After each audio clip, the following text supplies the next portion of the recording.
امام جعفر صادق علیہ السلام فرماتے ہیں جب کچھ پکاؤ تو کدو شریف زیادہ پکاؤ، کیونکہ یہ غم کو دور کرتا ہے، دل کو تقویت دیتا ہے۔ اگر اس کے ساتھ کھجور کھایا جائے تو بہت زیادہ مفید ہے، اور کچھ وقت بعد اگر تربوز کھا لیا جائے تو اور کیا بات ہے۔ اسے لوکی بھی بولتے ہیں اور کدو شریف بھی بولتے ہیں۔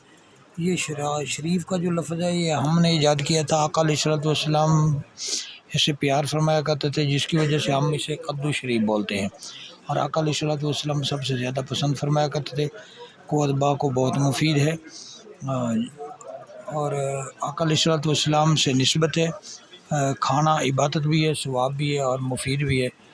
آپ کھائیں، موجے اڑائیں، اور اگر اس کے ساتھ تھوڑا دودھ اور گوشت ڈال کے پکا لیں تو اور چار چاند لگ جاتے ہیں۔ کھائیں، دعاؤں میں یاد رکھنا، اپنا خیال رکھنا کہ محفوظ محمد طیب ویسے کو اجازت دیجیے۔ ہم مختصر بیان کرتے ہیں مگر جامع ہوتا ہے، دعاؤں میں یاد رکھنا۔ السلام علیکم ورحمۃ اللہ۔